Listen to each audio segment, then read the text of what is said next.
অনেক দিন আগে যজ্ঞদত্ত নামে এক ধার্মিক ও বিশ্বস্ত ব্রাহ্মণ কাম্পিল্য নগরে বাস করতেন। তিনি এক পুত্র সন্তান লাভে আশীর্বাদ পেয়েছিলেন। পুত্র জন্মের পরে সেই সুখী পিতা পুত্রের নাম রেখেছিলেন গুণনিধি, অর্থাৎ সকল প্রকার গুণের ভাণ্ডার যে। ছেলেটির উপনয়ন হওয়ার পরে তাকে গুরুগৃহে পাঠানো হয় অক্ষর শেখা এবং উচ্চ জ্ঞান অর্জনের জন্য। ধীরে ধীরে সেই ব্রাহ্মণ পুত্র যৌবনে পা রাখে এবং যৌবনে পা রাখার সাথে সাথে সে কিছু অসৎ সঙ্গে জড়িয়ে পড়ে এবং সাথে সাথে তার কিছু কু অভ্যাস তৈরি হতে থাকে। পিতা যজ্ঞদত্ত এতটাই ব্যস্ত ছিলেন যে ছেলের অবক্ষয় লক্ষ্য করতে পারেননি, আর মা পুত্র স্নেহে এতটাই অন্ধ হয়েছিলেন যে পুত্রের অন্যায়গুলোকেও নিজে দেখতে পাচ্ছিলেন না। এই সময় পুত্র গুণনিধি জুয়া, নারী সঙ্গ ইত্যাদি সমস্ত রকমের কুকাজের সঙ্গে নিজেকে লিপ্ত করেছিলেন, আর আরও বেশি অর্থের প্রয়োজনে সে বিভিন্ন ঘর থেকে জিনিসপত্র চুরি করে বিক্রি করতে লাগলেন। পরিশেষে নিজের ঘরে নিজের পিতার সোনার আংটিও বেচে দেন এবং সেই টাকা দিয়ে জুয়া খেলে জুয়াতে হেরে যান। পিতা যজ্ঞদত্ত পরবর্তীকালে জানতে পারেন যে তার সোনার আংটি তার নিজের পুত্র গুণনিধি বিক্রি করে জুয়া খেলেছেন। সাথে সাথে এও বুঝতে পারলেন যে ছেলের সম্পর্কে যা যা খারাপ কথা তিনি গ্রামে শুনেছিলেন তার সবই সত্য। ছেলে জানতে পারল যে বাবা তার সকল অপকর্মের কথা জানতে পেরেছে এবং সাথে সাথে এও সে অনুভব করল যে বাবার সম্মুখে তার দাঁড়ানোর সাহস নেই। সুতরাং সেই দিন রাত্রেই সে গৃহ থেকে পালিয়ে গেল। রাস্তায় রাস্তায় ঘুরে ঘুরে গুণনিধি ক্ষুধার্ত এবং ক্লান্ত হয়ে পড়ে। একটি বৃক্ষের নিচে সে শুয়ে পড়ে এবং তখনই তার নাকে আসে কিছু সুগন্ধি খাবারের গন্ধ। সে বুঝতে পারে আশেপাশে কোথাও খুব ভালো খাবার দাবার তৈরি হচ্ছে। সেটা একটি শিব মন্দির থেকেই আসছিল।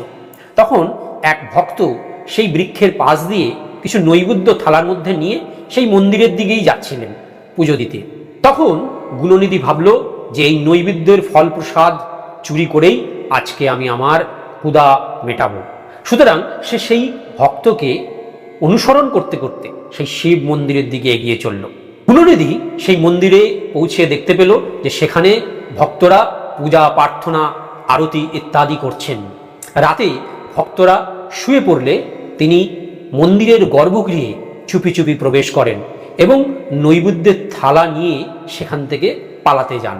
তখন তিনি লক্ষ্য করেন যে গর্ভগৃহের প্রদীপটি প্রায় নিভে আসছে, কিন্তু তার মনে হঠাৎ কি উদয় হলো, সে তার পাঞ্জাবির থেকে একটি কাপড়ের অংশ ছিঁড়ে সেটিকে সলতে বানিয়ে সেই গর্ভগৃহের প্রদীপের মধ্যে দিয়ে দেন।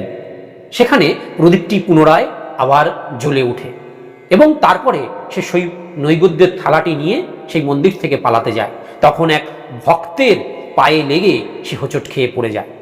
তখন সেই ভক্ত হঠাৎ করেই চোর চোর বলে চিৎকার করতে থাকে এবং আরও অন্যান্য ভক্ত এসে তখন সেই গুণনিধিকে মারধর করে।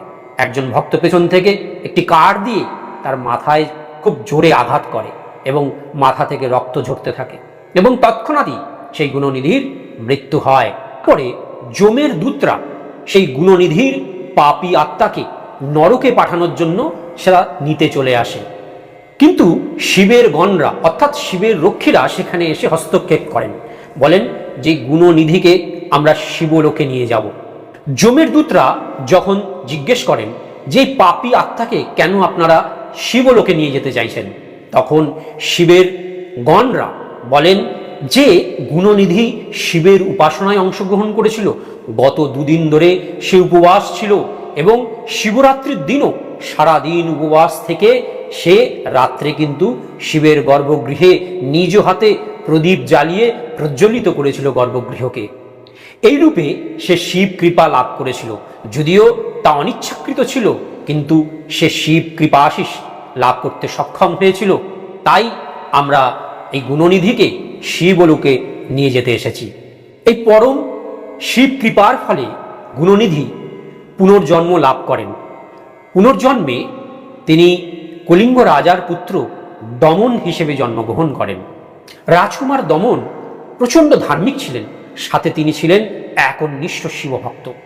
পরবর্তীতে সেই দমন যখন কলিঙ্গ রাজ্যের রাজা হন, তখন সেই রাজ্যের বিভিন্ন কোনায় কোনায় তিনি শিব মন্দির প্রতিষ্ঠা করেছিলেন। সাথে সকল রাজ্যবাসীকে তিনি উৎসাহিত করেছিলেন যে তারা যেন সর্বদা শিব পূজা করেন। এই শিবভক্ত রাজা দমনের মৃত্যুর পর তিনি পুনর্জন্ম লাভ করেন ব্রহ্মার প্রপুত্র রূপে। তিনি ছিলেন ভগবান শিবের একনিষ্ঠ ভক্ত। গঙ্গার তীরে একটি মাটির শিবলিঙ্গ বানিয়ে তিনি উপবাস থেকে দিনের পর দিন তিনি শিব উপাসনায় রত ছিলেন। তার তীব্র ভক্তিতে প্রফুল্ল হয়ে ভগবান শিব সেখানে আবির্ভূত হন এবং তাকে আশীর্বাদ করেন এবং বর প্রদান করেন। তার নতুন নামকরণ করেন কুবের। ভগবান শিবের কৃপায় কুবের যক্ষদের দেবতা হন এবং অলকাপুরীর শাসক হন, সাথে দেবলোকের সকল ধন সম্পদ ঐশ্বর্যের রক্ষক হন। তাই কুবেরের পূজা আরাধনা না করলে জীবনে কখনো ধন সম্পদ লাভ করা যায় না। আমার প্রিয় শিবভক্তগণ, এই কাহিনী থেকে আপনারা কি শিখলেন? যে ভগবান শিব যদি একজন চোরকে কুবেরের মতন ধন সম্পদের দেবতা বানাতে পারেন, তাহলে আমার মতন বা আপনার মতন শিবভক্তরা যদি একনিষ্ঠ ভক্তি ও শ্রদ্ধার সাথে শিব পূজা শিব আরাধনা করি, তাহলে কি আমরাও সেই শিব খাজানা পেতে পারি? এটাই হলো এই কাহিনীর মরাল অফ দ্য স্টোরি। একবার সবাই মিলে বলুন, হর হর মহাদেব, ওম নমঃ শিবায়।